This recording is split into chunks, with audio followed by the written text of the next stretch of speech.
नमस्कार, कैसे हैं आप सब। मैं हूँ दीप मणिका और आज मैं राहु और केतु के संदर्भ में बड़ी इंपॉर्टेंट इन्फॉर्मेशन आपके साथ शेयर करने आई हूँ। राहु और केतु हम सभी को पता है, बड़े ही उपद्रवी ग्रह हैं।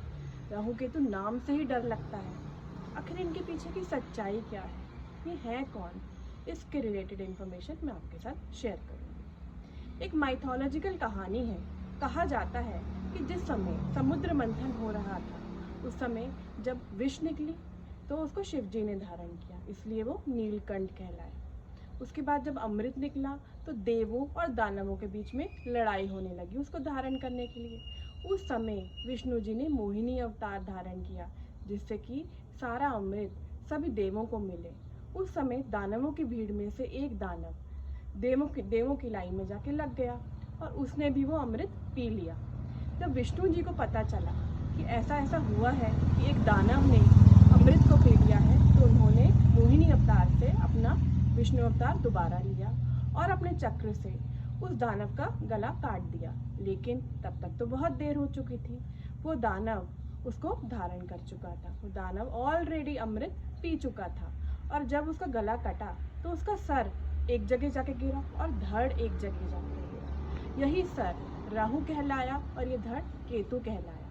इंग्लिश में राहु को टाइगर्स हेड कहा जाता है और केतु को टाइगर्स टेल भी कहा जाता है। अब राहु हेड यानी ये आपको इल्यूजन्स लाएगा, ये आपकी लाइफ में क्रेविंग्स लाएगा।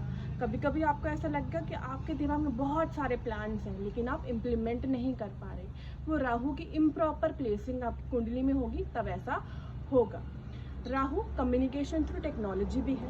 अगर आपके घर में एक साथ सारे इलेक्ट्रॉनिक अप्लायंसेस खराब होने लग जाए तो समझ लीजिएगा आपका राहु अच्छा नहीं चल रहा आजकल। केतु धड़ था यानी डिटैचमेंट।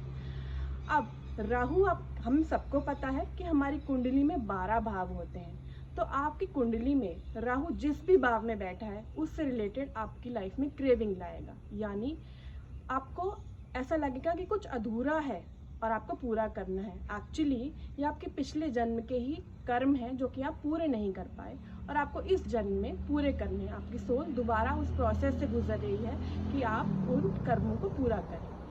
और जिस हाउस में आपकी कुंडली में केतु होगा वहाँ पर डिटैचमेंट लाएगा। आपको लगेगा आप बिल्कुल कंप्लीट हो वहाँ से। कभी कभी ऐसा भी होता है ना, आपने कुछ सीखा नहीं है लेकिन आपको वो आता है, वो केतु की वजह से है। पिछले जन्म में ऑलरेडी आपकी जो सोल है उसने उस प्रोसेस से गुजरा है, उसके पास सारे कैरेक्टरिस्टिक और सारी समझ है उस चीज़ से रिलेटेड।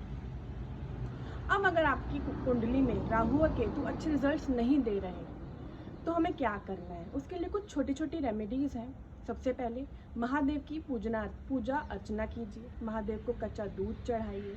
नाग नागिन का जो पेड़ है वो अर्पित करिए महादेव को। महादेव को काले तिल चढ़ाएं, जितना हो सके सफ़ेद फूल चढ़ाएं। इससे राहु और केतु का दोष हटता है और आपकी लाइफ में पॉजिटिविटी आएगी और ऑप्टिमिज्म आएगा। नमस्कार, आज के लिए इतना ही। फिर मिलेंगे कुछ नई रेमेडीज़ और कुछ नई नॉलेज के साथ।